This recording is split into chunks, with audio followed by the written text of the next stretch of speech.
Bonjour à tous, vous m'entendez bien? J'espère que le repas était bon, j'espère que vous n'allez pas trop être en digestion pour autant. Aujourd'hui on va rentrer au cœur des frameworks front-end modernes, React, Svelte, Angular, etc. Du coup, je vais être votre host aujourd'hui, donc Sylvain Dedieu, je travaille chez Criteo.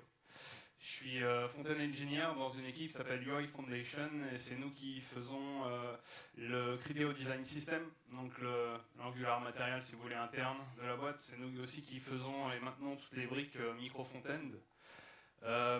Comme on est un vivier d'experts front-end, on vient quelquefois en renfort ponctuel sur d'autres équipes pour leur apporter un soutien en développement front. Ça c'est mes contacts, surtout le Twitter. Je le remettrai en dernière slide, celui-là. Pourquoi? Parce que, je ne sais pas si vous savez, il y a une grève aujourd'hui. Et on part à 14h15, il faut que je cours chercher mon train, sinon je ne dors pas chez moi ce soir. Donc pour les questions en overflow, ça sera sûrement sur Twitter. Alors, pourquoi ce talk? Ce talk, en fait, ça fait un petit moment que je travaille dessus. Ça fait, on va dire, 2 ans. Mon Twitter, en fait, commençait à ressembler à ça. Donc, Rich Harris, c'est celui qui a inventé Svelte. Et en fait, je voyais des posts qui sortaient sur la réactivité dans les frameworks front-end modernes. Et c'était le concours du oui, moi, je suis plus réactif que toi. Du coup, ouais, mais tu triches parce que toi, tu es un compiler. React, lui, il n'est même pas réactif, etc. Et donc, moi, au milieu de tout ça, je me disais, de quoi il parle? Et clairement, il y avait vraiment une course, et il y a toujours une course à la réactivité au sein des frameworks front-end modernes. Et donc, pour ça, en fait, on va voir déjà qu'est-ce que c'est que le reactive programming. Pourquoi est-ce que les frameworks front-end en ont besoin? On va comparer un petit peu, on va rentrer vraiment dans le cœur de ces frameworks-là et on va comparer comment la réactivité est implémentée au cœur de ces frameworks. Et on fera un focus sur Angular parce qu'Angular, en fait, ça fait 1 an et demi et ça va durer encore pendant 1 an, où en fait, ils sont en train de changer complètement leur mécanisme de réactivité en interne. Et donc, on va voir ce que ça implique et du coup, vous aurez aussi un aperçu du futur proche d'Angular, parce que ça a déjà commencé. Et c'est en incrémental. Alors, tout d'abord, qu'est-ce que c'est que le reactive programming? Pour ça, on va se projeter en 2051, selon Paul Stowell. Et Paul Stowell, en fait, ce qu'il nous explique, c'est qu'en 2051, on a un langage qui est sorti qui s'appelle le P#.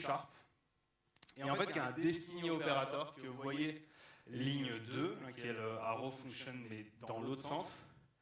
Et en fait, l'idée de ça, c'est de se dire que si jamais vous mettez un égal dans la plupart des langages classiques, vous faites A égale 10, vous faites B égale A plus 1, du coup B égale 11, d'accord, basique addition. Et si jamais en fait vous mettez A égale 20, il n'y a aucune chance que B fasse 21, d'accord. B il va toujours faire 11, pour ça en fait il va falloir que vous réappeliez le A plus 1, le B égale A plus 1. Et en fait avec le Destiny Operator, ça se fait tout seul. C'est quelque chose d'assez magique. Et sauf qu'en fait, on va revenir en 1969. En fait, en 1969, il y a un outil magnifique qui est sorti, que peut-être que votre grand-mère l'utilise. Vous le connaissez, hein, c'est la petite vignette verte avec le tableur là, qui vient avec une suite d'un des GAFAM bien connus. Donc ça en fait c'est Microsoft Multiplan qui est l'ancêtre du coup d'Excel. Et ce que vous voyez en fait c'est que on peut faire le 2,6 là, la cellule de 6 elle est égale à 1,6 plus 1,7. Et automatiquement en fait si on va update la valeur qui est dans une des cellules, et ben en fait automatiquement sur la cellule où on a fait notre opération, on va voir la valeur s'updater naturellement. Et ça, il faut savoir que du coup, ça vient d'un logiciel qui s'appelle Lampart, qui est de 1969. Parce que là, ce que vous voyez, c'est une démo de Multiplan qui est de 84. Et tout ça pour vous dire qu'en fait, cette réactivité, elle existe depuis très très longtemps. Vous la connaissez tous et vous l'utilisez tous. Le problème derrière ça, c'est que nous on est en JavaScript, et comme je l'ai dit, en fait JavaScript n'est pas réactif par défaut. Si jamais vous faites ce que l'opération A0 égale 1, et puis j'affecte 2 dans A1, que je mets tout ça en addition dans un A2, ça a bien marché quand je vais faire un console log, mais après quand je vais update la valeur de A0, bah, ça me donnera toujours 3. Il va falloir que cette affectation A2 égale A0 plus 1, je la mette à l'intérieur d'une fonction update et que j'appelle ce update à chaque fois que soit A0 ou A1 évolue, pour être vraiment réactif. Ok, mais bon, pourquoi, qu'est-ce que ça a à voir avec les frameworks front-end? Et en fait, dans les frameworks, dans le monde du front-end, vous avez la notion de valeur qui est côté modèle et vous avez la notion de valeur qui est côté vue. Et en fait, ce qui se passe ici, là, sur cette fonction, enfin sur ce petit programme, en fait, je mets la valeur volcamp dans conférence. Surtout, en fait, j'ai un petit counter qui vaut 0 et j'ai une autre constance, une autre variable qui s'appelle isEven et qui va en fait me dire si jamais je suis en pair ou impair au fur et à mesure que le counter évolue. Et en fait, si jamais, donc je vais ouvrir la console, si jamais je clique là-dessus, ce qui va se passer, c'est que je vais passer dans la fonction d'incrément. Donc mes valeurs sont bonnes parce que j'ai bien counter qui est passé à 1 et j'ai bien isEven qui est false. Pour autant, dans ma vue, il ne s'est rien passé, je suis resté comme ça. Tout simplement parce qu'en fait, cette affectation vers le HTML, le inner text égale les nouvelles valeurs, ne s'est pas faite. Oups, c'est pas ça que je voulais faire. Pardon, on va revenir. On va revenir sur. Tac. Voilà. Hop. Donc, ce qu'il me faut en fait, c'est une solution où à chaque fois en fait que je vais cliquer sur le counter, et en fait je vais réaffecter dans le inner text, dans le DOM, ces nouvelles valeurs là. Sauf que ça c'est un petit problème, c'est que si jamais en fait on commence à avoir notre vue qui va être aussi changée côté modèle, si jamais nos valeurs côté modèle vont aussi être changées de part de l'insynchronisme ou ce genre de choses, et bien en fait, ça va devenir rapidement assez compliqué d'arriver à penser à toujours mettre à jour le DOM en fonction des nouvelles valeurs qui ont changé. Là, typiquement, si jamais je commence à modifier un petit peu mon application, mais que toutes les 2 secondes, j'ai quelque chose qui vient polluer ma valeur, je peux me retrouver en fait avec ce cas-là où je suis en mode impair et en fait on m'affiche du pair tout simplement parce que j'ai oublié de mettre à jour dans un certain cas ma vue. Et donc c'est principalement aussi pour ça qu'on utilise des frameworks parce qu'on n'a pas envie de se retrouver avec, je sais pas si parmi vous il y en a qui ont fait ou qui font du JavaScript vanilla et qui ont à deal avec ça en permanence là. Ouais, ok. Quand ça devient très gros, souvent c'est vraiment en prise de tête. Et donc arrive en 2009 AngularJS avec ces doubles moustaches là, magiques. Et là, pour l'époque, c'est vraiment, il y a plein de concepts novateurs qui arrivent là-dedans, notamment cette notion si jamais je mets ces fameuses doubles moustaches là dans mon DOM, automatiquement, quand je vais update ma valeur qui est côté contrôleur, et en fait, je vais avoir automatiquement la vue qui se rafraîchit au fur et à mesure que je modifie mes valeurs. Donc là, on a une première introduction de réactivité vraiment dans le DOM en fonction du changement des valeurs côté modèle. Ce qui se passe en fait, alors comment ça marche? Maintenant, on va rentrer un petit peu dans comment ça marche sous le capot. En fait, on va mettre en place ce qui s'appelle du dirty checking, c'est-à-dire qu'on va faire soit des comparaisons sur all value ou new value dans certains cycles. Soit en fait ce qu'on va faire c'est qu'on va marquer quand une valeur va changer, on va la marquer comme dirty, donc, et tout le node en fait HTML autour de cette valeur dirty là, dans notre prochain cycle de régénération du DOM, on va régénérer ce nœud là. Donc ce qui se passe, c'est qu'on part souvent, c'est du top to bottom.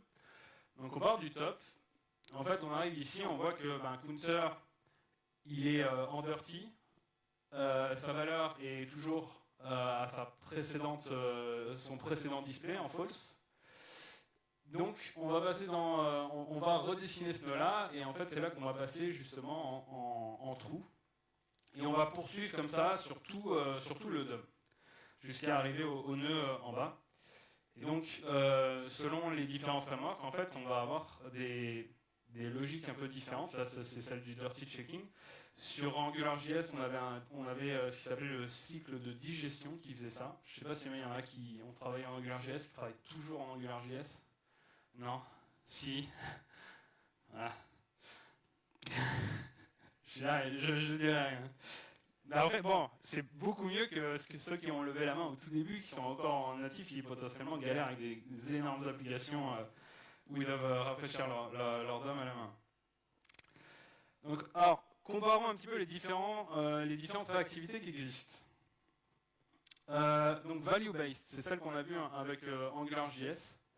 Donc là, en fait, je vais m'aider. Alors, dans ma présentation, je m'allie avec des mecs un peu plus costauds que moi.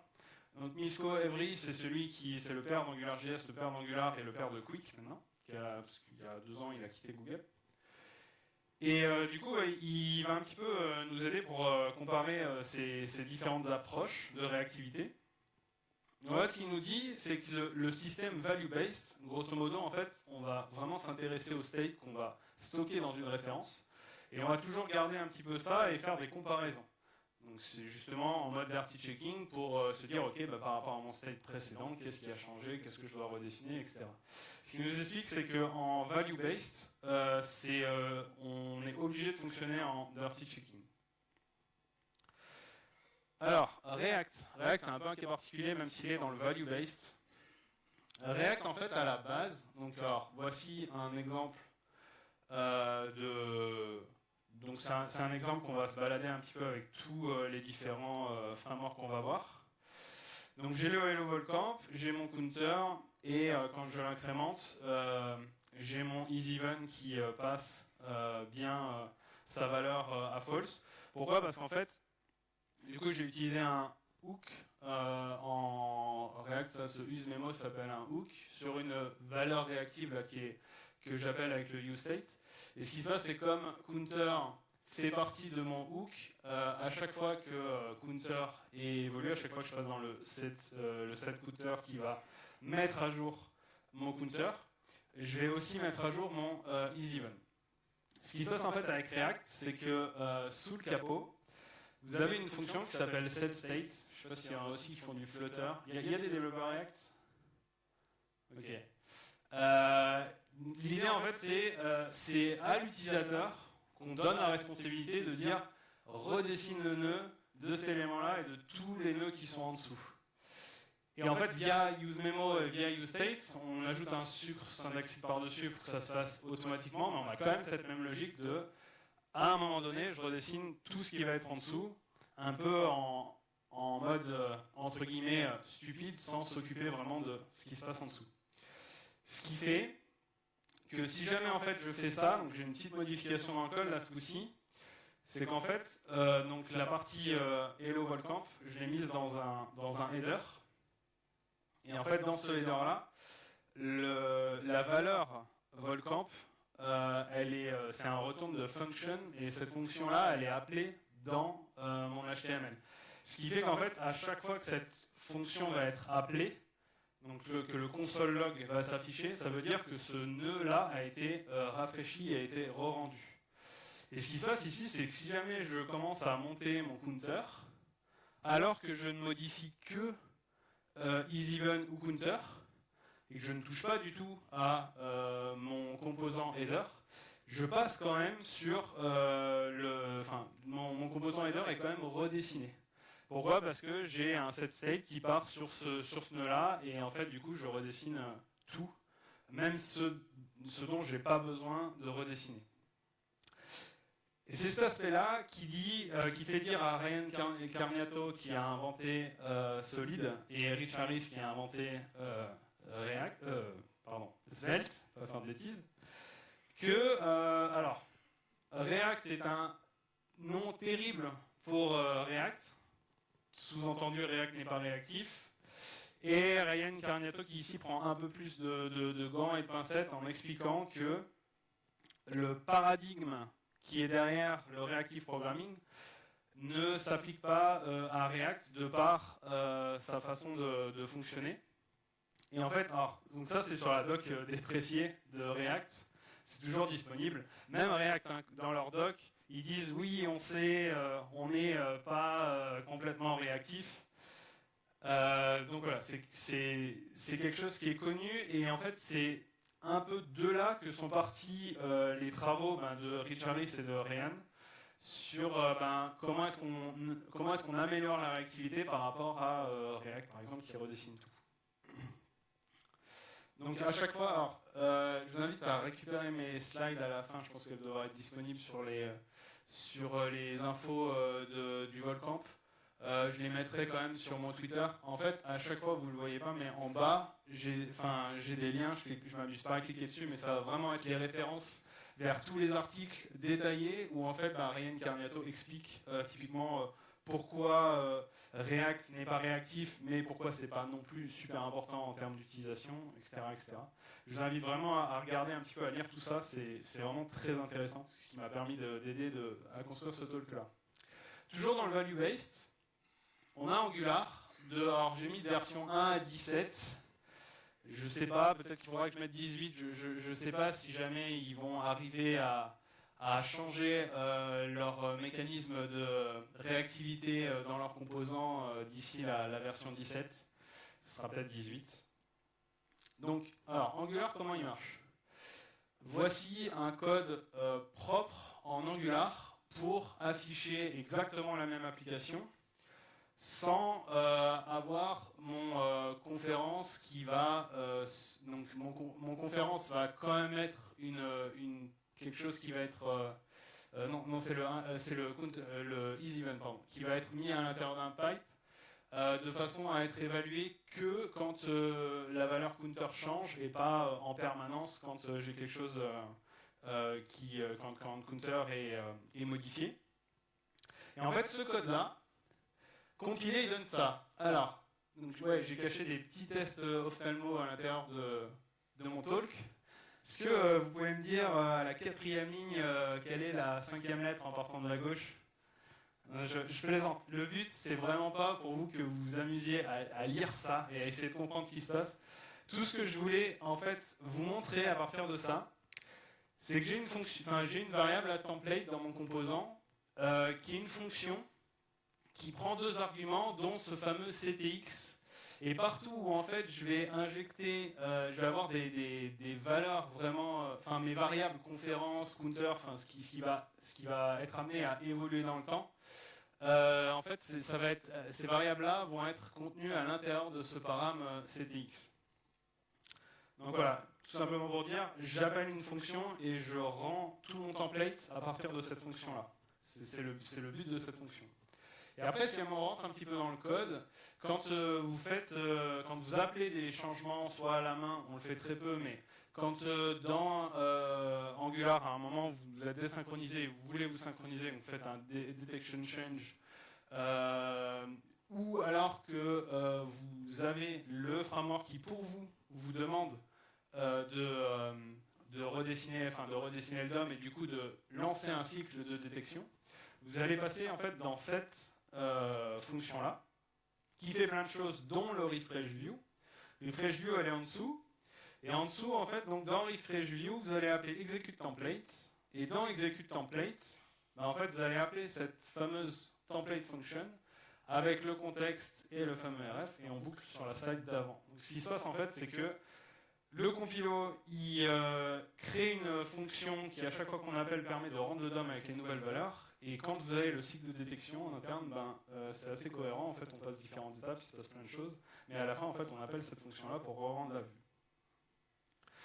Donc, que nous dit Misko là-dessus? Misko, il nous dit, l'avantage, en fait, du value-based, c'est que ça marche. Ça marche très bien. Et c'est très facile à expliquer comment ça marche. c'est aussi, alors, il y a quelque chose qu'il appelle la reactivity cliff, donc la falaise de la réactivité. Comme sur la réactivité, on est sur des choses, vous doutez, on fait des choses qui incluent d'autres choses, dont découlent d'autres choses, etc., etc. Si jamais on se trompe dans ce qu'on fait, on peut se retrouver à un endroit où on est complètement désynchronisé, on est tombé en fait de cette reactivity cliff. Et ça, c'est vraiment un gros enjeu pour ces personnes-là qui travaillent vraiment sur la réactivité au cœur des frameworks, c'est de ne pas tomber là-dedans. Et en fait, ce qu'il nous dit, c'est qu'avec la value-based, c'est quand même assez facile de rester là-dedans. On ne se trouve pas embarqué dans un truc qu'on ne maîtrise plus. Par contre, l'aspect négatif, c'est les performances. Et par contre, quand vous commencez à optimiser vraiment finement du value-based, là, ça devient quand même assez périlleux. Et il sait de quoi il parle. Il a travaillé sur Angular plus de 10 ans. Nouvelle façon de faire de la réactivité, celle qui est basée sur les observables. Donc là, en fait, l'idée, les observables, c'est, je ne sais pas s'il y en a qui font du reactive programming, Eric Java, Eric JS, ouais, pas tout le monde, ok. Alors, les observables, en fait, grosso modo, ça va être des flux de données sur lesquels je vais m'abonner et je vais récupérer en sortie c'est les dernières valeurs qui sont émises. Et dans mon flux, je peux avoir des opérations intermédiaires qui se passent. Donc typiquement, en ArcGIS, je crée un A0$ qui est une valeur réactive, enfin qui est une variable réactive dans laquelle je mets la value 1 par défaut. Je fais la même chose avec A1, mais ce coup-ci je mets 2. Et je crée A2$ avec du coup une combinaison, là, ce fameux pipe avec un flux où grosso modo tout ce qui est important à savoir, c'est qu'à chaque fois que A1 ou A0 va émettre une nouvelle valeur, je vais passer dans ce flux-là, je vais faire l'addition des deux, et A2 va prendre cette valeur de sortie. D'ailleurs, moi je m'abonne à A2, et du coup, ce qui se passe, c'est que au tout début, comme en valeur par défaut j'ai 1 et 2, je reçois 3. Et si jamais je pousse une nouvelle valeur dans A1 qui est 3, ce coup-ci je reçois 4. Si jamais je pousse 5 dans A0, j'ai 8, etc. Vous avez compris. Donc ça, c'est une autre façon en fait de faire de la réactivité. Et Svelte est basé là-dessus. Alors Svelte, ce qui se passe, c'est c'est un compilateur Svelte. Donc contrairement à Angular où c'est un framework, etc. Eux, leur but en fait dans Svelte, leur but premier, c'était de se dire, on prend du code qu'on écrit en JavaScript façon Svelte, on le passe dans la moulinette de Svelte, et à la fin on a du JavaScript. Et en fait, donc, il s'est permis à Rich Harris de faire certaines choses, typiquement de détourner le signe $, qui en JavaScript ça a un nom et je sais plus, enfin c'était quelque chose qui n'était jamais utilisé dans le langage natif, je ne sais plus vous donner le nom, faut que je retrouve ça. En fait, il a pris ça et il a dit, si on veut faire un observable sur une variable, en fait, il suffit de mettre ça devant la variable. Donc, ce qui se passe sur le isEven, vous voyez, je mets juste $isEven. Et après, en fait, je peux me permettre directement de faire mon isOdd, là, enfin isEven. Et comme ça, en fait, ce qui se passe, c'est que malgré le fait que mon conférence, je vais toujours le rechercher avec une fonction qui console log à chaque fois qu'elle est appelée, et en fait, à chaque fois que faut que j'ouvre une console, vous n'allez pas voir. Tac. Hop là, c'est mon grand tac. Hop là. En fait, à chaque fois que je fais une incrémentation, vous voyez que title refreshed, je l'ai bien eu au tout début de mon initialisation de la page, ce qui est logique parce qu'il a bien fallu que ce volcan soit appelé une fois pour s'afficher. Mais après, quand je fais mon incrément, en fait, il m'appelle plus ce nœud-là. Pourquoi ? Parce qu'en fait, via son système d'observables, il n'écoute que les changements sur counter et increment. Donc ce qui est pas mal en fait avec Svelte aussi, c'est que vous avez un playground où en fait vous pouvez récupérer votre code, tac, et le mettre à l'intérieur. Alors, il faut juste que je le tourne en JavaScript, on va juste gérer tous les types. Hop là. Tac, je crois que c'est le dernier. Donc ça marche bien. Et en fait, je peux voir le output JavaScript. Et en fait, dans ce output JavaScript-là, on va baisser ça. Ce qui est intéressant, c'est que j'ai aussi une fonction createFragment qui est appelée au début et qui va en fait me permettre de dessiner ma vue un petit peu à la façon d'Angular. On a toujours une fonction qui sort un template. Et en fait, ce qui se passe, c'est qu'à l'intérieur, on va avoir une fonction P qui à chaque fois va être, que cette fonction P va être appelée. Il va faire la fonction setData qui va être simplement mettre dans le text content de ma balise HTML cible la nouvelle valeur. Cette balise P, elle est assez intéressante, enfin cette fonction P, pardon. Et donc, alors comment ça se passe quand on rentre un petit peu dans le cœur de Svelte? Alors, le truc que je ne vous ai pas montré, c'est aussi les invalidate. À chaque fois qu'on va passer dans incrément ou donc ça c'est pour la fonction d'update du counter. Et après, en fait, on va aussi avoir quelque chose qui écoute le fameux isEven égale la fonction isEven, quoi. On a ce invalidate en observable qui est placé devant. Et en fait, l'intérêt de ce invalidate, ça va être justement d'être appelé à chaque fois qu'on veut appeler la fonction increment ou à chaque fois qu'on veut appeler qu'on veut mettre à jour le isEven. Et ce qui va se passer en fait, c'est qu'il va pareil enchaîner une série d'appels dont donc le invalidate va marquer en dirty le composant avec la clé pour savoir vraiment quel nœud va être dirty. Et ensuite, on va du coup appeler la fonction update qui va vraiment faire l'update, donc augmenter le counter ou mettre à jour le isEven. Et ensuite, en fait, on va retirer le dirty une fois que le update est fait. Ce que ça fait aussi, c'est que ça va schedule un update. Et en fait, cette fonction, ce schedule update va appeler flush, donc qui va faire le update du composant. Et dans cette fonction update là, c'est là où en fait on appelle le fragment.p. Donc on a fait le update, c'est-à-dire que précédemment notre valeur a été mise à jour. On a fait +1 sur le counter par exemple. Et ensuite on appelle la fonction p. Et puis après on met le dirty à nul. Et en fait cette fonction p, c'est elle qui va faire le text content égale la nouvelle valeur. Ce qui nous permet en fait d'être réactif sur les nœuds où la valeur est vraiment injectée, sur le nœud près. Là où avec React, on était sur je redessine grosso modo la zone et tout ce qui est en dessous.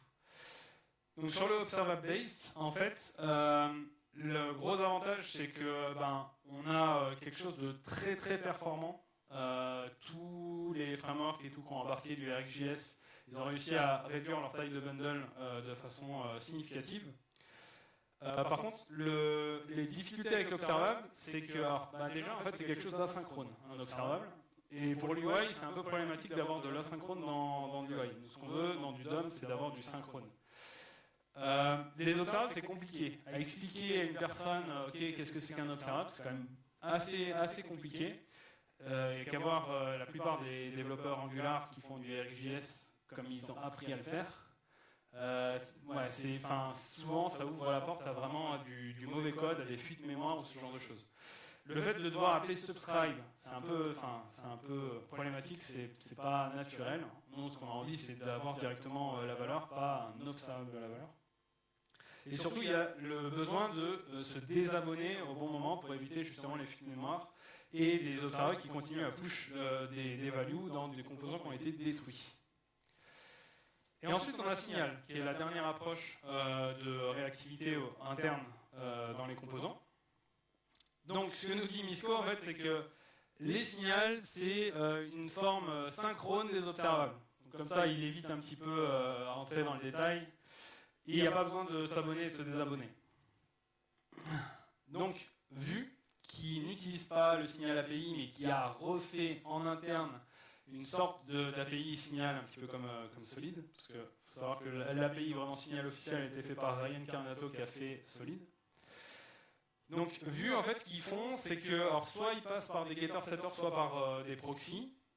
Mais grosso modo, en fait, dans leur fonction, dans la fonction get qui va récupérer la valeur, ils vont appeler, avant de retourner la valeur, la fonction track. Et dans le setter, après avoir mis à jour la valeur, pardon, ils vont envoyer la fonction qui s'appelle trigger. Et en fait là-dedans, donc tout ça vous allez pouvoir le mettre dans une, vous allez pouvoir le wrapper dans quelque chose qui s'appelle whenDepChange. Enfin, c'est pas le vrai nom de la fonction à l'intérieur du code de vue du framework. Mais grosso modo, l'idée, ça va être d'avoir une fonction dont son rôle, ça va être justement d'appeler track, d'appeler trigger au bon moment et de gérer cette sorte d'abonnement aux effets de façon à pouvoir savoir quand le counter a été mis à jour ou le isEven a été mis à jour. Donc dans la fonction track, en fait, on va récupérer les effets, on va récupérer en fait la map. Alors c'est une map qui est storée au niveau global.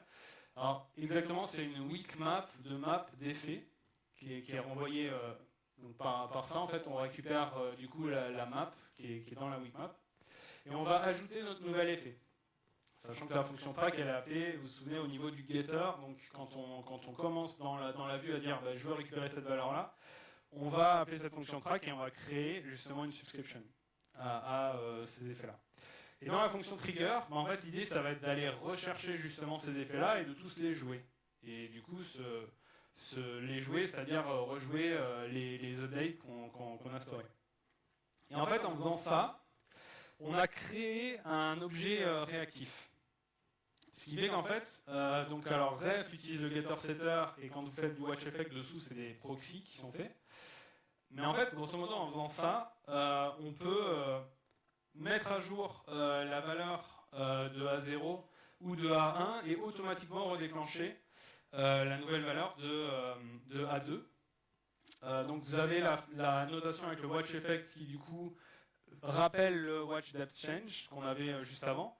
Et vous avez la méthode plus déclarative que vous allez retrouver dans tous les frameworks comme Solid et bientôt, et même Angular maintenant, qui permet en fait d'écrire cette même chose au-dessus, mais sur une ligne de cette façon-là, de façon déclarative. Et en fait, ce que nous explique Evanew, c'est en fait pour rafraîchir notre DOM, grosso modo, alors c'est pas vraiment ça qui est fait dans Vue, mais comme on a nos watch effects et on sait quand nos valeurs changent, bah en fait il suffit de faire exactement la même chose sur nos inner HTML ou sur nos text contents. Et dès que la valeur de count change, et ben on est capable de automatiquement mettre à jour le DOM. Ce qui se passe que quand vous ouvrez un StackBlitz de Vue avec exactement le même contenu que pour les autres, ou pas. Si, ok. En fait, encore une fois, ce que je veux faire, c'est que je veux appeler header. Enfin, j'ai encore isolé mon header, et dans mon header, conférence, c'est une fonction qui a un console log à l'intérieur. Et en fait, l'intérêt de ça, c'est encore une fois de voir si jamais mon header est redessiné à chaque fois. J'ai header is mounted qui est là, c'est ok. Et à chaque fois que je vais incrémenter, je ne vais pas rappeler ce console log. Je vais vraiment être réactif que sur les nœuds qui sont le isEven et le counter. Donc contrat rempli. Solid, du coup, c'est une autre façon de faire, mais qui ressemble de très proche à ce qu'a fait Evanew avec les proxys et les getter setters. C'est pareil, en fait, on va créer des signaux. Et les signaux sont des objets sur lesquels on sait en interne s'abonner, mettre un trigger et un track avant et après les updates. Et donc, je ne vous lance pas la démo, mais c'est pareil, parce que c'est du JSX, mais on sait update que les nœuds qui ont changé. Donc sur le ah oui, alors aussi en bas là, pareil, vous avez un playground, vous pouvez vous amuser à mettre ce code là pour voir ce qu'il donne en compilé solide. C'est un peu moins bitable que Svelte, donc je ne vais pas vous le faire parce que il y a beaucoup de lignes de JavaScript et on ne comprend pas forcément trop où ça va et où ça arrive. Donc ce que nous dit Misko sur le signal based, il nous dit que c'est très performant aussi, et c'est le fait que ce soit synchrone, ça donne vraiment un good fit pour l'UI. Ça va vraiment être très intéressant. Et en fait, le seul défaut qu'ils trouvent, c'est que on a un peu plus de règles que sur du value-based, le tout premier exemple. Et si jamais on ne suit pas ces règles-là, on peut justement être désynchronisé et tomber de la fameuse cliff de la réactivité. Maintenant, je vais parler d'Angular. Alors, Angular, gros focus dessus. Angular, ça marche avec Zone.js. Zone.js, c'est quoi? Si jamais je prends ce petit morceau de code là, hop, et que je mets le console en plus gros, je fais quoi? J'appelle une fonction foo qui appelle la fonction bar et async bar. Async bar, c'est une asynchrone qui fait une promesse et qui au bout d'un certain, au bout de 2 secondes en fait, appelle la fonction logger, alors que bar appelle logger en synchrone. Et le logger, ce qu'il fait en fait, c'est qu'il affiche une stack d'erreurs. Ce que vous pouvez voir en fait dans la première erreur qui est déclenchée du coup par le bar, vous avez en fait vraiment sur la stack trace, donc mon erreur elle a pété dans logger et ça vient de bar qui vient de foo. Vous avez vraiment votre stack qui est OK. Par contre, sur la partie asynchrone, en fait il va juste vous dire ça vient de logger, mais du fait que logger a été appelé à l'intérieur d'une promesse, ce qui s'est passé, c'est qu'au sein du navigateur, du browser, il a créé une track particulière parce qu'il a vu que c'était asynchrone et il l'a résolu après. Ce qui fait qu'en fait, ce n'est pas possible d'arriver à rattacher la stack d'erreurs qui a sauté dans la promesse de celle qui s'est découlée autour de la promesse. Typiquement, ici, je ne peux pas remonter sur async bar et sur foo. Et en fait, Zone.js, le but, c'est de rajouter un contexte d'exécution pour justement pouvoir faire ça. Ce qui se passe ici, c'est que quand ma deuxième erreur va sauter, là, ce coup-ci, je vais en fait avoir beaucoup plus de contexte avec mes objets de zone. Et en fait, donc, j'ai pas le code ici ne permet pas de le faire. Mais dans ces objets zones, en fait, ce que je peux faire, c'est qu'à chaque fois que j'ai une promesse, en fait, j'ai un décrochage, j'ai une zone supplémentaire qui se crée avec un système de parenté. Donc tout ce qui va être sur du foo et du async bar, ça va être sur la zone parente. Et la nouvelle zone qui va être créée va être une zone enfant qui va contenir du coup la stack de tout ce qui va se passer en dessous. Et donc ça va être possible, via la zone, de reconstituer notre stack trace entière. Et de dire, ok, en fait, tu as été appelé dans tel contexte d'exécution. Et donc Zone.js permet ça. Comment il le permet de le faire? C'est simplement en fait un monkey patch qui est mis sur la promesse. Vous savez qu'en JavaScript, c'est un peu la fête. On peut prendre la fonction setTimeout et la changer et faire ce qu'on veut. D'accord? Eux, c'est ce qu'ils font sur la promesse. Du coup, ils se sont dit, c'est super cool, et en fait, on va faire ça partout. Boum! Et du coup, donc, tout ce qui est observable, c'est patché, tout ce qui est fetch, c'est patché, tout ce qui est promesse, c'est patché, tout ce qui est mouse even, c'est patché, et tout. Il y a du zone de partout qui écoute tout ce qui se passe, c'est le Big Brother. Et en fait, à l'intérieur d'Angular, à chaque fois que Zone va dire « Tiens, il y a quelque chose qui potentiellement demande un rafraîchissement », et c'est là en fait que vous allez avoir votre change stratégie qui va se lancer. Typiquement, j'ai un event qui se passe à ce niveau-là de mon DOM, et en fait, je vais remonter au nœud parent et je vais lancer mon cycle de digestion pour savoir, de detection, vu qu'on est en Angular, on n'est plus en AngularJS, pour savoir, ok, qu'est-ce qui a changé, est-ce que je le mets à jour, oui ou non. C'est pour ça que vous avez de l'amélioration qui est faite à l'intérieur d'Angular avec la notation onPush. Qui connaît onPush? D'accord? Qui fait de l'Angular et ne connaît pas forcément onPush ou ne l'utilise pas? Ok. Donc ça, c'est très intéressant. En fait, ce qui va se passer avec le onPush, c'est que typiquement dans le cas de ma fonction conférence, vous savez qu'en fait en Angular, si jamais j'appelle la fonction conférence à l'intérieur d'un HTML, à chaque fois que je vais faire n'importe quoi, que je vais over un élément ou quoi, et en fait il va afficher le console log. En fait tout ça, tout simplement, parce que il n'a pas moyen de savoir si jamais ma fonction a renvoyé un nouveau résultat ou est toujours sur l'ancien, donc il va l'appeler en continu en fait à chaque fois que je fais n'importe quoi. C'est pour ça qu'on utilise un pipe pour faire en sorte qu'il contrôle ça et qu'il ne le fasse pas. Et comme le re-rendering se passe au niveau components, ce qu'on peut faire en fait, c'est dire à un composant, toi tu vas utiliser une nouvelle stratégie, une stratégie différente. tu vas te redessiner que si jamais tu as un événement qui est fait à l'intérieur du composant même, ou qu'un input a changé, ou qu'un observable, en fait, que quelque chose d'asynchrone s'est passé à l'intérieur du composant. Ce qui fait qu'en fait, avec onPush, si jamais ce nœud-là, on va dire que c'est mon header avec la fonction qui est appelée dedans, mais que j'ai bien mis le change strategy onPush, quand je vais avoir mon événement qui va être amené en haut de mon tree, en fait, je ne vais pas redessiner la partie onPush.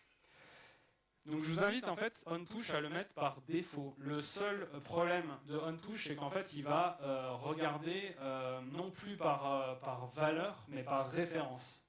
Donc si jamais vous travaillez en onPush, vos inputs, il faut que vous les mettiez en immutable. D'accord ? Si jamais typiquement vous passez un tableau et qu'en fait vous amusez à dire dans la position 2 de mon tableau, c'est plus ça, c'est ça, ça ne va pas marcher avec le onPush.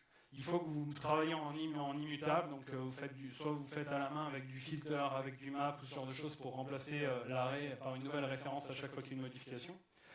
Soit en fait vous utilisez Immer ou ce genre de librairie.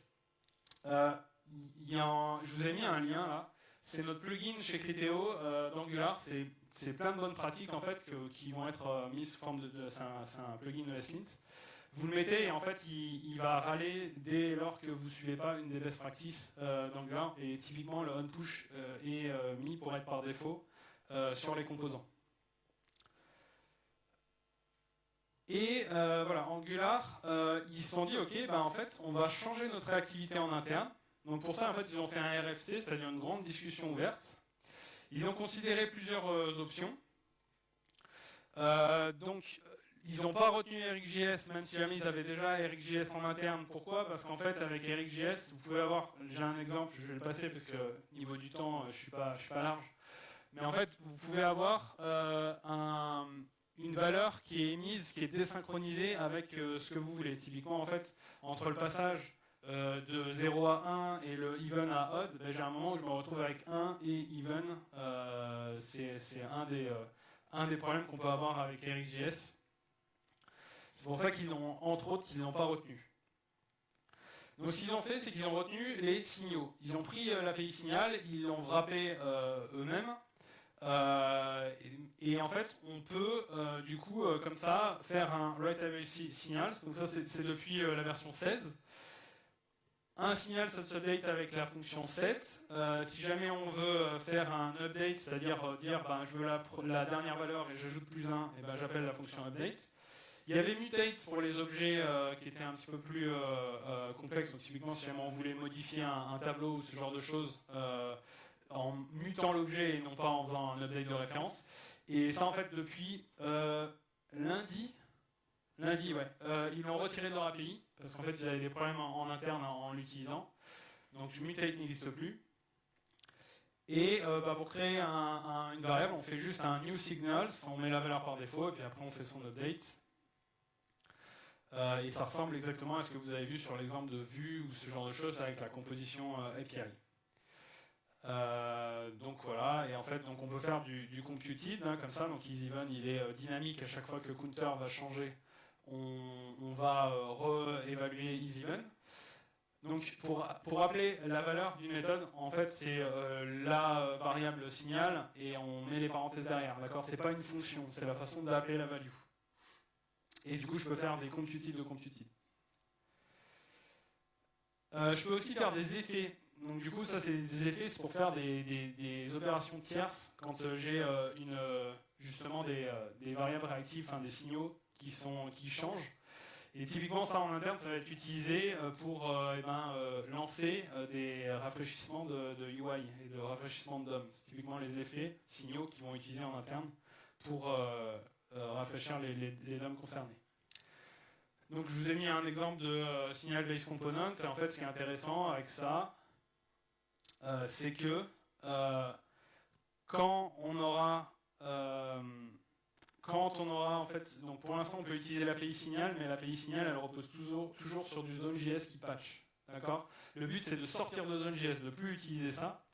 Et c'est pour ça qu'en fait, il y a une nouvelle entrée qu'on va pouvoir mettre dans le component qui s'appelle signals true. Et en fait, donc, pour le moment, il devrait râler en me disant c'est pas encore disponible. Mais si jamais en fait je fais ça, et ben derrière, en fait, en faisant un update de mon counter et de mon EasyEvent, je vais plus avoir le conférence qui s'appelle en continu, d'accord, sans avoir mis de pipe ou ce genre de choses. C'est pas encore disponible, ça devrait arriver avec la version 17 ou 18, parce que, comme vous vous doutez, changer vraiment la réactivité en interne du framework, c'est très compliqué. Et dernière chose, forcément, comme tout le monde fonctionnait avec du RxJS dans Angular pour faire toute la partie asynchrone, ils ont donné des fonctions, des opérateurs helper qui permettent de changer un observable en signal. L'idée, c'est que tout ce que vous avez à faire qui est asynchrone, vous faites en observable dès lors que vous voulez mettre les valeurs à l'intérieur du DOM, à l'intérieur du HTML, vous passez sur des signaux. D'accord ? Comme ça, en fait, l'avantage, c'est que le rafraîchissement via les signaux se fera par les vues Angular et non plus les composants. Une vue, ça va être soit le DOM d'un composant, soit si à l'intérieur vous avez du ngIf, du ngFor, et ben en fait, vous allez à l'intérieur du ngIf, ça va être une vue. Typiquement, toutes les ng templates qui sont sous-jacents, en fait, ça va être différentes vues. Et c'est cette partie-là qui va être rafraîchie et non plus tout le composant. C'est pour ça que ça va être plus intéressant de passer sur du signal et non sur de l'observable. Je vous remercie beaucoup, c'était dense, surtout en période de digestion. J'espère que vous avez tout compris. Les références et le petit... la petite slide pour poser vos questions sur Twitter, parce qu'il reste 1 minute, je crois. On va faire une petite photo. Ouah, ça va vous réveiller, ça. Mettez les bras en l'air, comme ça on a l'impression qu'il y a plus de monde. Merci beaucoup.